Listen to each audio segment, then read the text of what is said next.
Afternoon. Bet you didn't imagine you'd be sitting here on a Friday afternoon, did you? Can you talk us through the last 24 hours in your life? Probably the 50th person that said that to me, maybe. But yes, it's been a crazy 24 hours, a whirlwind as you can imagine, but also really enjoyable and really exciting.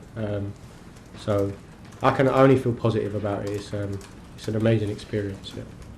Did you know Enzo? Have you spoken to him? Did you have any sort of relationship with him? Yeah, a traditional relationship that you have as a 21s coach with a first team manager. Obviously, a lot of our players go across and train with the first team, and they were really good and really interested in how some of our younger boys are doing, and obviously gave a lot of debuts. So, yeah, other than like a professional relationship in terms of a 21s manager and a first team coach.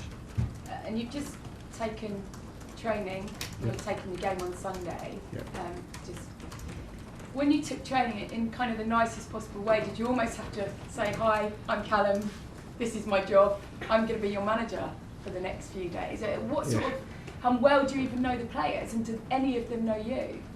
Yeah, I think there's a really good culture at the club in terms of like the support from the first team, from the directors, from everyone seems interested. So when we've had at big youth league games in the Youth Champions League, the first team players are coming across and watching.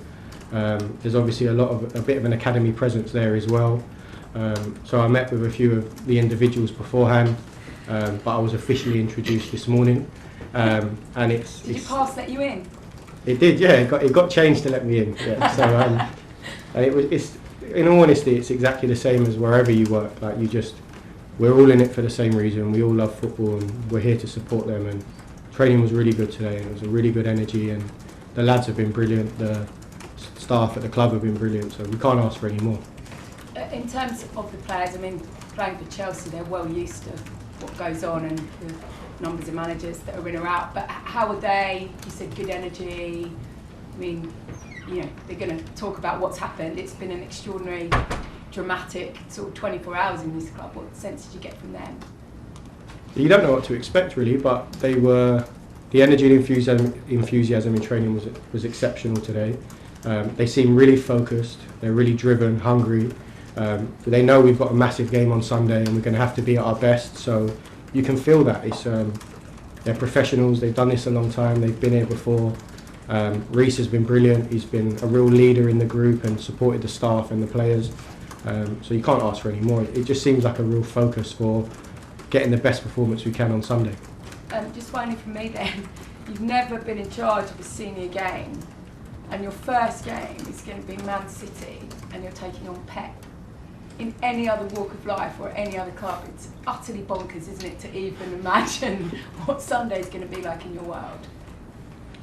Yeah, but ultimately it's a football match, and it's not really about me or my first game or playing against Pep. It's about Chelsea versus City, two top sides, and we'll go there and compete. And we've seen this year how this team can do in big moments, so we're really looking forward to that challenge. Thanks, Gail. Alex? Hi, Calum. Hi. Firstly, could you give us the latest team news? How's Marc Cucurella? I saw he was out on the pitch. That's positive.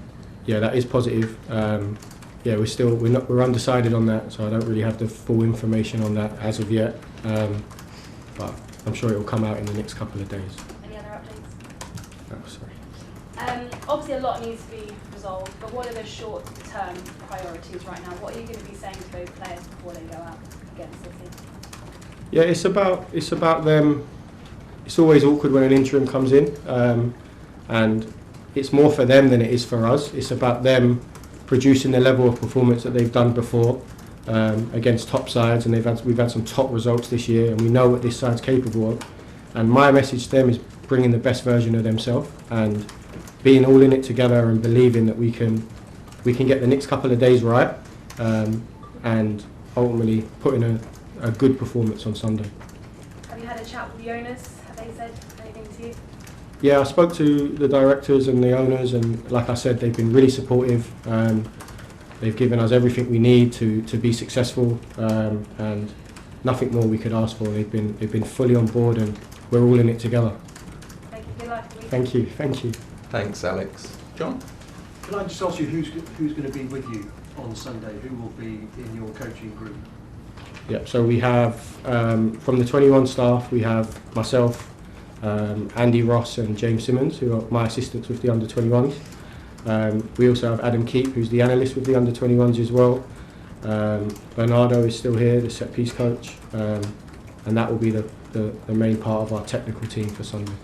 And how difficult is it going to be picking a team? Because obviously you've got 2 training sessions, but presumably you've also got to speak to the medical team.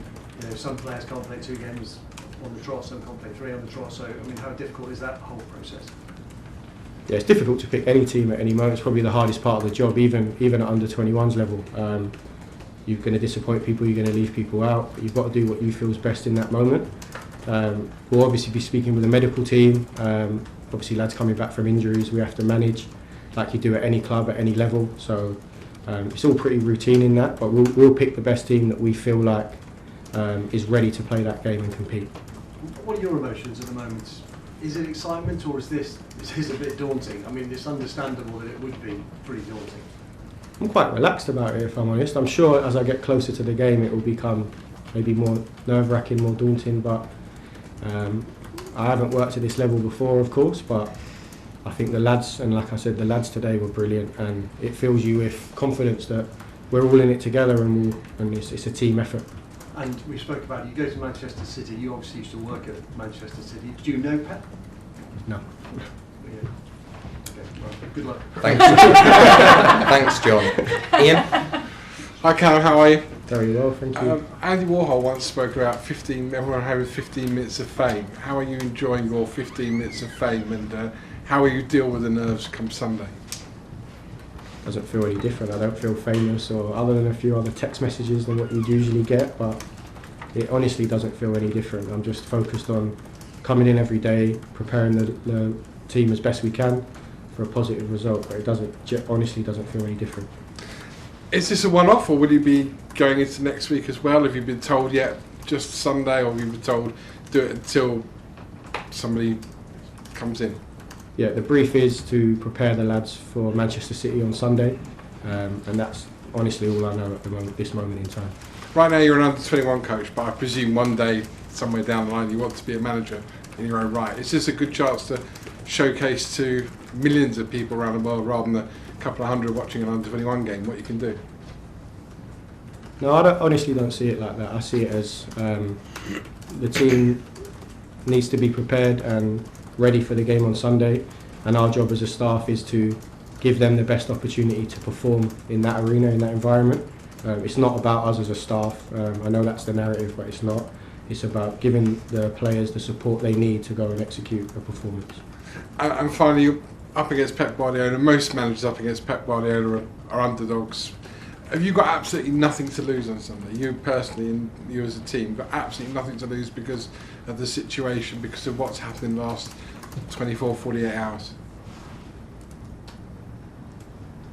I think that we know we're up against a really good team in really good form, a great manager, but we've got a really good team, we've got a really good talented group of players. So I wouldn't say we have nothing to lose. We're going to go there and try and give a really good account of ourselves and put in a performance like we've seen from this team previously. So I wouldn't say we have nothing to lose now. Good luck. Thank you. Ian. Simon? Hi, Calum. Hi. In terms of the players, I know you sort of talked about how focused and everything they are. Have any of them sort of been asking questions about what's been happening over the last few days? Yeah, it's a good question, but probably not to me, in the fact of the short space of time that I've worked with them. All my communication and relationships with the players have been around what training's going to look like today, what the next couple of days might look like, what Sunday might look like. So in terms of bigger picture, I'm probably not the person that they would be asking those questions. Sure. And Enzo would talk a lot about how many videos he'd watch of the opposition ahead of a game. Have you had a chance to even start watching Man City, or has it just been too crazy? No, of course, yeah. So we found out at after lunchtime yesterday. So we had the whole of yesterday to get our heads around how they've been playing and what their games have looked like, and quite lucky that they played last night as well. So we got to watch that game. Yeah. So no, I think we've got enough. We've had a chance to have a look and put some ideas together. Thanks, Simon. James? Calum, with Enzo going, the owners have faced a bit of criticism about sort of the way the club is run. I just wondered from your perspective, what are they like to work for? Like I said earlier, we've had a lot of really good support in the last 24 hours or so, and the plan is moving forward. So my 6 months at the club, I can only speak positively about the plans, the project, and how well it's come across in the academy, and the amount of opportunities the young lads are getting, which is, as a 21s coach, probably the most important thing for me. So I can only speak positively, in all honesty. And it's been reported sort of widely that Enzo had a few issues internally. I mean, did you see any of that in your role, or was No. that separate? We're in a different building, we're on the other side, so my job is just to coach the under 21s players to the best of our ability, and hopefully get them opportunities in the first team. So